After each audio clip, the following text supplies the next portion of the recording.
Hello, everybody. I'm back relatively quickly after my last video to publish a quick tutorial on a request from a viewer who asked if I could show how to set up the Orchid integrations, Midi integrations into Logic. I showed what that sounded like and looked like in the last video, but I didn't show how to do it. So I'll try to do this really quickly, and it's pretty straightforward. So hopefully this is helpful. Let me just dive right into it. So what I've got here is I've got Logic open. I've got the Orchid, and I've got a little close-up camera on the menu settings and the buttons there to kind of give people a view of how this all works.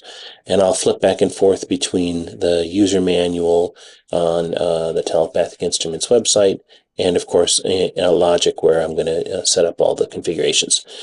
So the basic way that this works is that the Orchid itself has different I/O set up. It has a Midi barrel connector and a USB connector in the back. I'm going to use the USB connector, and I'm plugging that USB connector into my computer through a USB port, and then connecting via Logic to some software instruments. The telepathic instrument itself has an options menu. So each of these buttons, these little dials, is a button. So it has a button mode, and then it has a input mode where you can dial and click again. So you can kind of click wheel in and out of each of the menu settings. So I'm going to go into options here because that's where the MIDI settings are set up. And if I go into MIDI channels, and I look, you can see there are 3 data points here. There's performance, there's bass, and there are chords. And what this means is that channel, it says 01, 02, and 03 next to them. So for the MIDI channels, the performance channel, which includes like the notes, the arpeggios, any performance settings that you have, times out, sorry, those are sent on channel 1 over the USB or the Midi barrel connector. Likewise, channel 2 sends the bass notes, so you can independently set up bass notes and sounds there.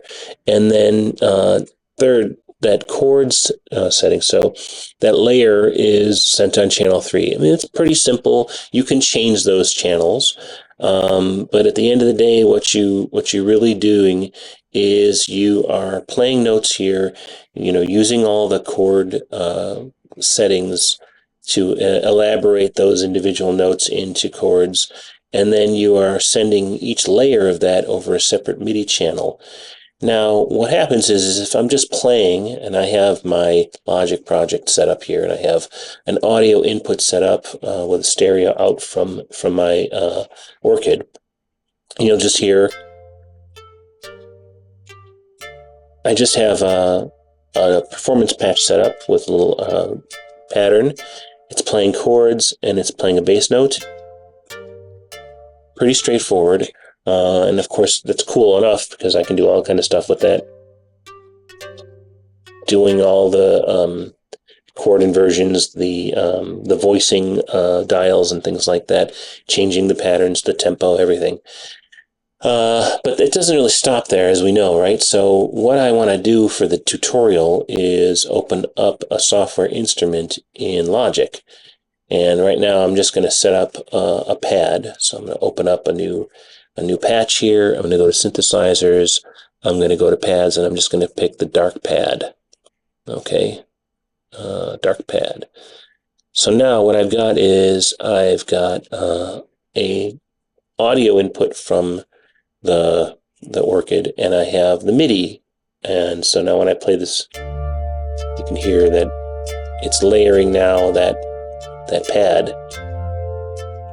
So already, you get this great experience of just having, the MIDI, which is also, passing velocity, and any performance settings that you change here in real time also pass all that stuff in through the MIDI. So, that just works. It's great. I can just stop there if I wanted, but there's a couple cool things to add. All right, the first thing is that if you notice, there's a MIDI, there's a strip here under the track that has a bunch of controls for this track, one of which is MIDI input. So you can see that it's set to all right now. And if you remember in the way I talked about it, the MIDI settings have 3 different channels. So while it's set to all, what that means is that channels 1, 2, and 3 are all being sent to the Logic, and all 3 layers are being played on the dark pad right now, which is fine. But if I wanted to separate those out, I have the ability to do so. So if you remember in our menu, back on the Orchid, if we went to MIDI channels, performance is 1, bass is 2, chords is 3. So since I'm on a pad here, I'll probably want this to be the chords. So what I'm going to do is I'm going to go to MIDI input, and I'm instead of having, MIDI in channel. If I'd said that wrong, I apologize. And it's just going to be a list of 1 to 16, just the standard MIDI channels. Knowing that the pads, the chords are being sent on channel 3, I'm going to switch this to 3. And now, all the pad is doing is playing the chord layer from the Orchid. The other arpeggios and the bass notes are withheld. And so now I can isolate just that part of the Orchid playing, and I can assign that to a specific instrument over here. So if I go further and say I want to add a bass, I'll add a new software instrument track.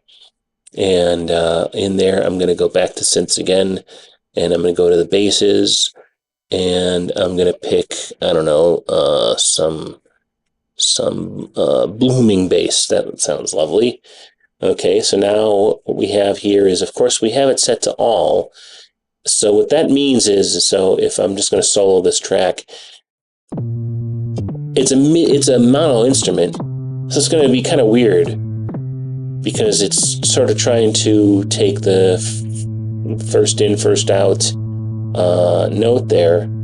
Sorry, and it's dealing with all the arpeggios and everything else, and it's not very helpful. But just like before, if I go into the MIDI in channel, in this case, I set it to 2, because again, over here in my options, MIDI channels, bass is set to 2. Well, now when I go in, it's a little low. Well, that's okay. We can do a transposer here, or an even easier if I go into the dial here.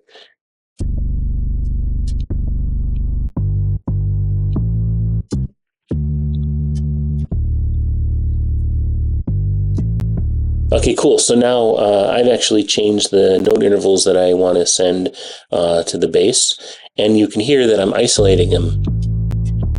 So that's great, because now if I turn the pad on and I turn on the bass, oh yeah, I've got to monitor these. Great, now I've got chords and basses being sent from the Telepathic, and everything that I do over here can change those, and all my performance changes here will flow through. Okay, so now finally, I'm going to add a third one for my performance. So I'm going to do a new software instrument track. I'm going to go here. I'll just stay in the synth world. Maybe we'll do something like a synthwave out of this. I'm going to pick a lead, and I'm going to pick a ambient lead.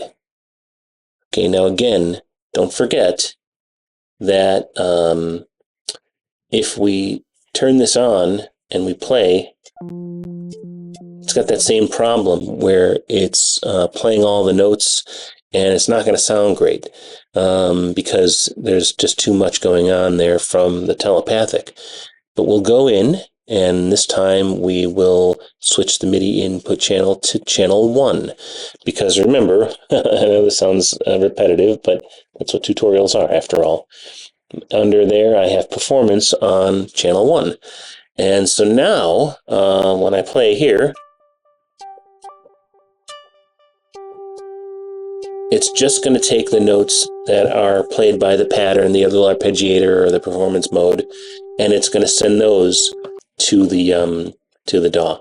So now I'm going to go ahead and turn all these on, and I am going to keep the MIDI off, or sorry, the audio off. So you're only going to hear the three MIDI instruments that I've turned on over here.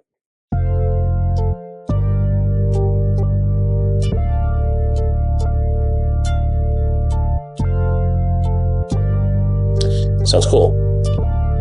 And of course, just for fun, I can turn on the native sounds of the Orchid as well.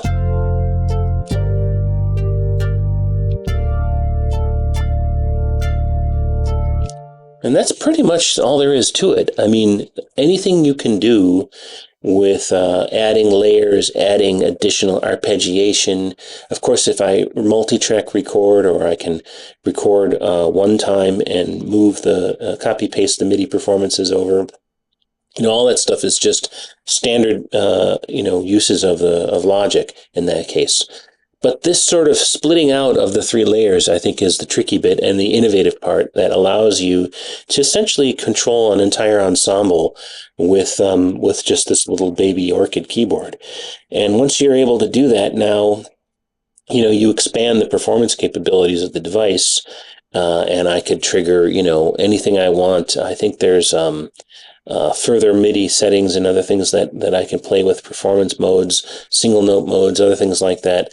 But it all kind of stems around the idea of being able to split the MIDI out into the layers, assign each of the layers to a different sound, and then, of course, using all of the cool performance and effects and the voicing dials, etc., in the Orchid, the chord inversions and things like that. That's where the fun is, and where the device as a controller is extremely powerful. And so if you use that controller in combination with the MIDI setups in your DAW, and I'm sure there's corresponding setups just like this in any software, Sonar, obviously Pro Tools, just whatever you like to use, go for it. At the end of the day, you can basically go into the options menu and set whatever control, whatever channels you want. If 1, 2, and 3 aren't to your liking, set them to 4, 5, and 6. I don't think it really matters. The trick is to just sync up whatever your outputs are over here with whatever your inputs are in your DAW, and then you're good to go. And that's pretty much the whole story. There's not much else to it. I hope this was helpful, and I will take requests, and it was fun to be able to do this, and hopefully this helps people who want to know more about it. Thank you again for the interest, and we'll talk again soon. Cheers.